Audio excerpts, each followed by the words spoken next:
ایک یہ ہے کہ ان کا انداز گفتگو سادے الفاظ میں کہوں تو تہذیب والا نہیں ہے، مہذب نہیں، اخلاق والا نہیں ہے۔ صحابہ اکرام ایک ریڈ لائن ہے، اس کو ہم کراس کر رہے ہیں، ان کے اوپر تان و تشنی کر رہے ہیں۔ جب ان پہ تان و تشنی ہو جائے گی دین کا بچے گا کیا؟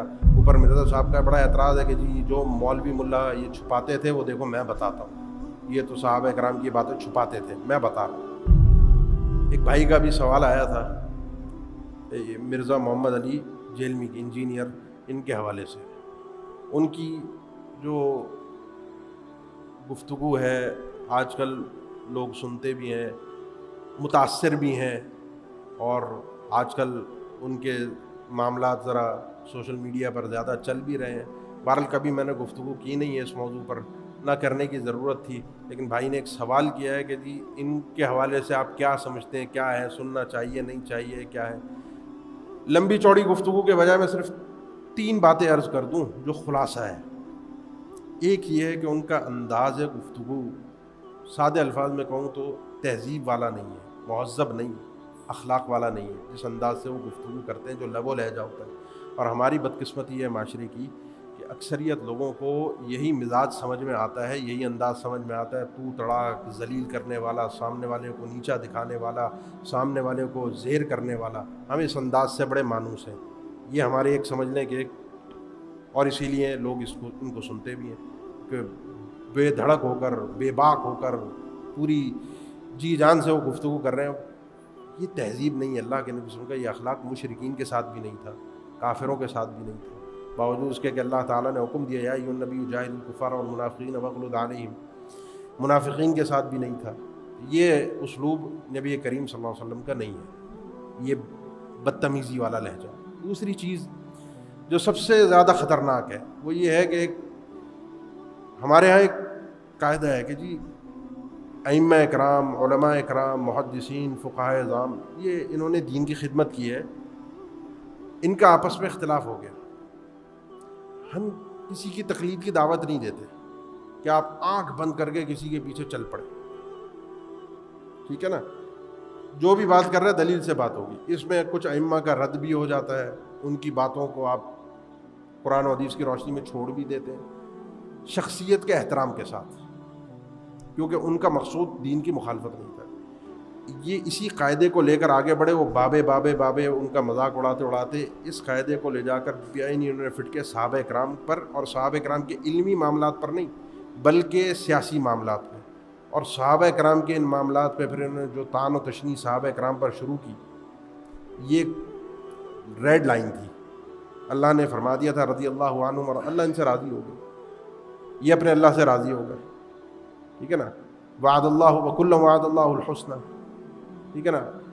ونزعنا ما فی صدورہم من غل، جب یہ جنت میں جائیں گے سیدنا علی بھی ہوں گے رضی اللہ تعالیٰ عنہ، سیدنا معاویہ بھی ہوں گے رضی اللہ تعالیٰ عنہ، انشاءاللہ یہ سب جنتی ہیں۔ ان کے سینوں میں اگر کچھ 19-20 ہوا بھی اللہ اس کو نکال دے گا۔ نمبر 2، میں کوئی ان کے اوپر حاکم بن کے تھوڑی نہیں بیٹھا کہ ان کے سیاسی معاملات میں، اختلافات میں میں فیصلے دوں، میں خدا بن جاؤں، ٹھیک ہے نا؟ میں مثال اکثر دیا کرتا ہوں، گھر میں بڑوں کا اختلاف ہو جاتا ہے نا، والد والدہ کا، والد کا تایا چاچاؤں کے ساتھ، والد کا کبھی دادا کے ساتھ ہو جاتا ہے نا۔ آپ گھر کے اختلافات میں حاضر ہوتے ہیں، سنتے ہیں، دیکھتے ہیں، پھر آپ کہیں باہر نکل کے اس کو بتاتے ہیں یا چھپاتے ہیں؟ یہ ہمارے اوپر مرزا صاحب کا بڑا اعتراض ہے کہ جی جو مولوی ملا یہ چھپاتے تھے وہ دیکھو میں بتاتا ہوں، یہ تو صحابہ کرام کی باتیں چھپاتے تھے، میں بتا رہا ہوں۔ تو یہ جو گھر کی باتیں ہوتی ہیں، بڑوں کے اختلافات جو ہوتے ہیں، کوئی نکل کر باہر بتاتا ہے؟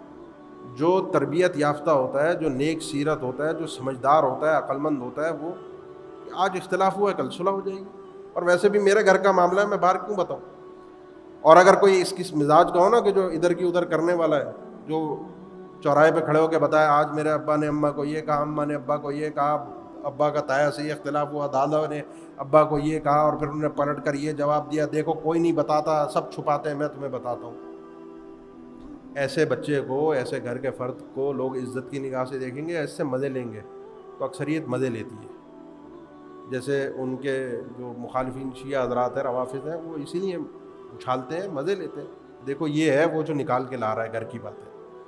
اور تیسرا جو مسئلہ ہے نا وہ یہی ہے کہ ان کا میلان اسی یہ بابوں وابوں کا مذاق اڑاتے اڑاتے صحابہ کرام پہ جب پہنچے تو میلان روافض کی طرف جس کو اہل بیت کی محبت کہتے ہیں، حقیقت میں اہل بیت کی محبت اس انداز کی نہیں ہے. اہل بیت اس اخلاق اور اقدار کے نہیں تھے، بدتمیز نہیں تھے، بد تہذیب نہیں تھے، ناشائستہ گفتگو نہیں کرتے تھے، مخالف کو اس انداز سے رسوا نہیں کرتے تھے.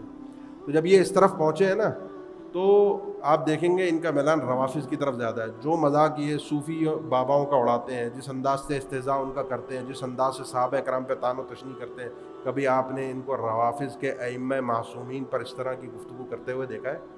وہ جو 12واں امام ان کا غائب ہے اس کے حوالے سے کبھی استہزاء کرتے ہوئے دیکھا ہے؟ مہدی کے حوالے سے کہتے ہیں ہاں چلو بس اتنی بات کرو، شیعہ سنی سب متفق ہیں. وہ ایک لمبا موضوع، ایک ایک بات کو کیا جائے. خلاصہ یہ 3 پوائنٹ ہیں. ان 3 پوائنٹ کی بنیاد پر وہ جو باتیں ہیں ان کی جتنی بے باکی ہے، ان کی جتنی وہ خدمت کہہ لیں، جو کچھ بھی کہہ لیں، جو سمجھنے والا جو سمجھتا ہے، لیکن کہنے کا مقصود یہ ہے کہ یہ 3 باتیں ایسی ہیں جو خطرناک ہیں، ہمیں بدتمیز بھی بنا رہی ہیں، ہمیں وہ بے باکی لا رہی ہیں جو ہونی نہیں چاہیے، جو اللہ کے نبی صلی اللہ علیہ وسلم کی تربیت نہیں تھی. صحابہ کرام ایک ریڈ لائن ہے، اس کو ہم کراس کر رہے ہیں، ان کے اوپر طعن و تشنیع کر رہے ہیں. جب ان پہ طعن و تشنیع ہو جائے گی دین کا بچے گا کیا؟ یہ ریڈ لائن ہے جس کو ہم کراس کر رہے ہیں. قرآن مجید نے صحابہ کرام کے لیے الگ قانون رکھا ہے، ان کا ادب سکھایا. اور تیسری چیز، اگر آپ کا ایک قاعدہ قانون ہے تو اگر آپ اس حساب سے چلتے ہیں تو وہ اس کا اطلاق جس طرح سنیوں پر کرتے ہیں بالکل اسی پرسنٹیج میں آپ روافظ پر بھی کیجئے.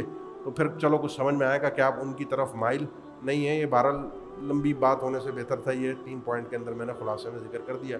اللہ ہمارے ایمانوں کی حفاظت فرمائے. السلام علیکم ورحمۃ اللہ وبرکاتہ.